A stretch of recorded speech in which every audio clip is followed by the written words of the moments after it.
forests of Sweden in the year 1944, when the first blade from Stigo was crafted, and the beginning of a 70-year-old journey started.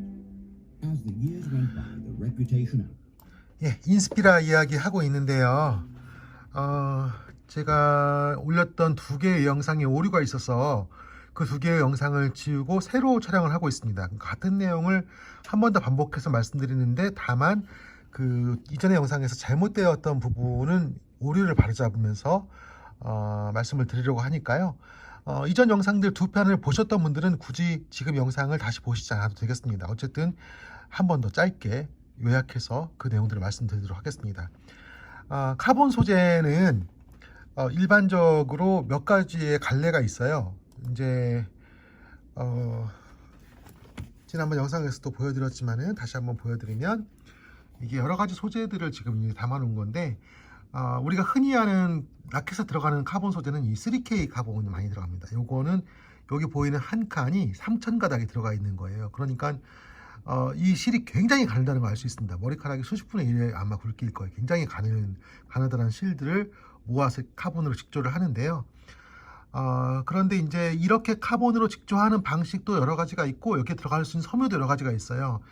예를 들면 이제 카본 플리스라고 하는 것은 카본 섬유를 이렇게 누르지 않는 상태에서 부얼부얼하게 만들어 놓은 상태고, UD 소재들은 이걸 압착해서 이렇게 만들어 놓은 소재들이고, 이렇게 엮은 것은 이제 3K 또는 뭐 12K, 카본 가닥수에 따라서 12K니까 12,000가닥이 들어간 거고, 3K는 3,000가닥이 들어간 거죠.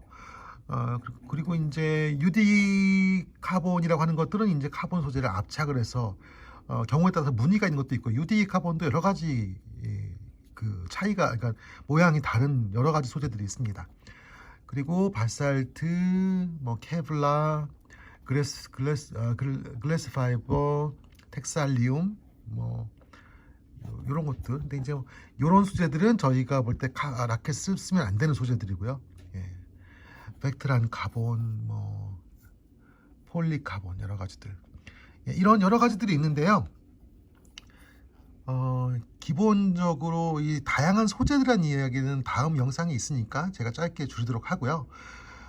버터플라이 회사에서는 이 소재를 가지고 80년대 말, 아마 90년대 초, 그 시점이 중요한데, 그 당시에 아마도 가장 선구적으로 다마스사에서 버터플라이 브랜드로 카본 소재 라켓들을 출시를 했던 것 같습니다. 그 시기가 이제 카본 소재가 산업계에 전반적으로 들어오는 시기였어요. 그래서 자전거도 카본으로 된 자전거가 등장하고, 라켓도 역시 카본 라켓이 등장을 했는데, 그 당시 일본 회사들이 카본 소재를 라켓에 쉽게 도입할 수 있었던 이유는 아마도 그 당시에 에폭시 소재 그 수지, 그러니까 글루죠, 접착제를 사용하고 있었기 때문이 아닐까 생각을 합니다. 당시, 지금도 물론 마찬가지입니다. 당시 스티가는 과거부터 계속해서 사용해왔던 그런 수성글루 형태의 접착 방식을 쓰고 있었기 때문에 이 카본 소재를 붙일 방법이 없어요. 그러니까 이 카본 소재가 굉장히 이제 천이기 때문에 매끄럽거든요. 매끄럽고 민들민들하기 때문에 나무와 나무를 붙일 때와는 다르게 이 카본 소재를 붙이기 위해서는 다른 방식의 접착이 필요합니다. 그래서 이제 그 당시에 일본 회사들이 했던 것들을 사실은 2000년대 이후에 있어서도 중국 회사들이 따라하기가 쉽지 않았던 것 같아요. 왜냐면은 불량들이 많았거든요. 중국 회사에서 만든 카본 라켓들이. 여러분들 기억하실지 모르겠어요. 라켓을 샀는데 그냥 나무 표층이 떨어져 버리는 거예요. 그래서 그 문제를 해결하기 위해서 새로운 접착제 개발이 필요했지만, 중국의 그 블레이드를 만드는 회사들은 그런 것을 하지 않고 종이를 사용하기도 했습니다. 그러니까 종이를 카본에 붙이기가 편하고, 또 종이와 나무를 붙이기도 편하기 때문에 종이를 사용하기도 했는데, 그런 경우라고 하면 이제 카본 소재는 금속성 느낌이 나고, 종이 소재는 그 카본 소재가 갖고 있는 금속성, 그러니까 파워의 면을 상쇄시켜버리기 때문에 카본 라켓이 가진 기본적인 가치를 깎아먹죠. 그래서 이제 이 카본 라켓이 다 같은 카본 라켓이 아닙니다. 어떠한 형태의 필름을 썼느냐, 그러니까 제가 종이라고 표현했는데요. 그런 필름을 쓰지 않았느냐에 따라서 느낌이 상당히 다르고요. 필름을 쓰게 되면 카본의 성질은 조금 더 완화되면서 좀 둔탁한 타구감, 이런 것들이 나고요. 종이를 쓰지 않고 순수한 카본 형태의 접착제만 쓰게 되면 조금 더 경쾌한 느낌이 나죠. 어쨌든 이건 각 라켓 회사마다 그 고유의 방식이 있기 때문에 다양한 방식으로 도입이 되고 있다고 생각할 수 있을 것 같고요. 그래서 그 당시에 일본 회사들이 이렇게 카본 소재를 가지고 치고 나올 때 스티가는 변화를 수용할 수가 없었죠. 그리고 스티가는 당시에 카본을 도입한다고 하면서 어떻게 보면 카본 가루를 사용한 그런 형태의 라켓들, 그리고 뭐 티타늄 5.4라는 라켓도 있었는데 그것도 마찬가지로 이제 글루층에다가 티타늄을 넣은 건데요. 그런 형태의 라켓들은 사실 지금에 와서는 시장에서 많이 사라졌죠. 중국 회사 중에서 뭐 카본을 11겹을 넣었다, 뭐 15겹을 넣었다 이런 회사들이 있는데요. 그거 다 사실 거짓말입니다. 카본이 들어간 게 아니고 카본 가루를 넣은 거예요. 그러니까 이제 전혀 동의할 수 없는 방식의 라켓 제조죠. 그러니까 나무 사이사이에 에폭시가 들어가면 들어갈수록 나무가 그 플라스틱에 젖어버려서 타구 감각이 딱딱해지는데, 그나마 그렇게 해서라도 카본층을 넣어서 스피드를 늘리겠다고 하면은 이해가 되는데요. 그냥 카본 가루를 넣으면은 스피드 강화 효과가 전혀 없어요.